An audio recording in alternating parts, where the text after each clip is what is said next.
Hi there. As we go through our weekly devotionals on the wisdom literature, I just wanted to take us across to the book of Job today. Now, there are plenty of things we could get from Job. It's considered to be the first of the biblical books to have been actually written down, making it the oldest book found in the Bible, the oldest writing found in the Bible.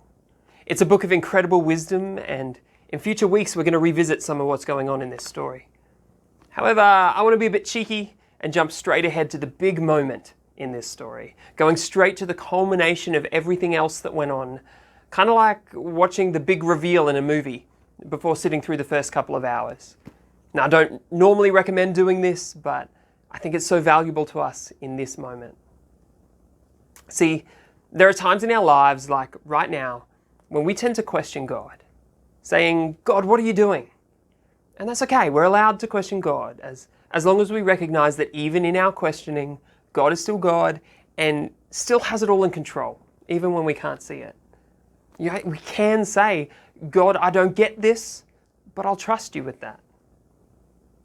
What we shouldn't be doing is accusing God of doing wrong or of cruelty and injustice. We shouldn't be saying, "God, I don't get this and you need to fix it right now. And if you don't, I can't believe in you. If you don't fix this, you can't be real. Or if you are real, you can't be very good or wise. Seriously, God, even I can see the way out of this. Just make it stop." That kind of thinking, the idea that we know what's going on better than God himself, the creator and sustainer of all things, leads us to a dangerous place. And it's a place that Job found himself in at one point. And in return, Job received one of the biggest rebukes recorded in Scripture, a verbal smackdown from God as he outlined his credentials for being in control of things. Let's read Job chapter 38. Just real quick though, don't stress if some of these things that God's saying don't sound scientifically correct. This is poetic language at its best. God knows that hail is not present in a storehouse, for example, but it's language that proves a point. Let yourself hear and understand the point that God is making behind these beautiful poetic words. Let's take a read. Job chapter 38.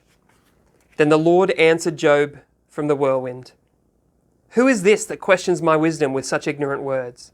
Brace yourself like a man, because I have some questions for you, and you must answer them. Where were you when I laid the foundations of the earth? Tell me, if you know so much.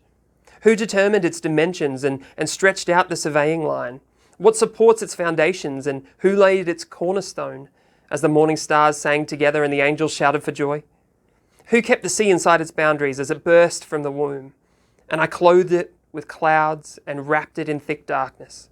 For I locked it behind barred gates, limiting its shores. I said, 'This far and no farther will you come. Here your proud waves must stop.' Have you ever commanded the morning to appear and caused the dawn to rise in the east? Have you made daylight spread to the ends of the earth to bring an end to the night's wickedness? As the light approaches, the earth takes shape like clay pressed beneath a seal. It's robed in brilliant colours. The light disturbs the wicked and stops the arm that's raised in violence.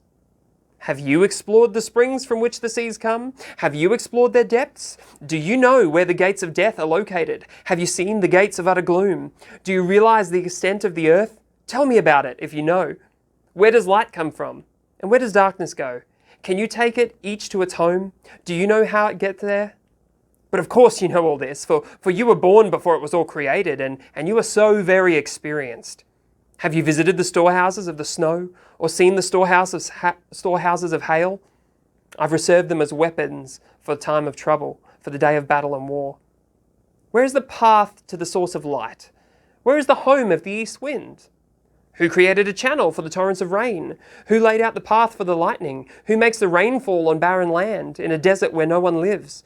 Who sends rain to satisfy the parched ground and make the tender grass spring up? Does the rain have a father? Who gives birth to the dew? Who is the mother of the ice? Who gives birth to the frost from the heaven? For the water turns to ice as hard as rock, and the surface of the water freezes. Can you direct the movement of the stars, binding the cluster of the Pleiades or loosening the cords of Orion? Can you direct the constellations through the seasons, or guide the bear with her cubs across the heavens? Do you know the law of the universe? Can you use them to regulate the earth? Can you shout to the clouds and make it rain? Can you make lightning appear and cause it to strike as you direct? Who gives intuition to the heart and instinct to the mind? Who is wise enough to count all the clouds? Who can tilt the water jars of heaven when the parched ground is dry and the soil has hardened into clods? Can you stalk prey for a lioness and satisfy the young lion's appetites as they lie in their dens or crouch in the thicket? Who provides food for the ravens when their young cry out to God and wander about in hunger? I'm going to pause there because it dead set goes on like this for a whole nother chapter. I won't read that because we don't have time this morning, but I do recommend that you head to chapter 38 and read that for yourself. All right? But then at the end of all of this, chapter 40, verse 2, God says this. Do you still want to argue with the Almighty? You're God's critic, but do you have the answers? Right. That's my challenge to you today. I know it feels like you can see the answers as clear as day. I know you might be frustrated with things going on around you, but after hearing from God about His qualifications, do you really want to argue with the Almighty? Do you really have the answers that you think you do? As hard as it is, in tricky times we need to trust God and know that He knows what He's doing, because He does.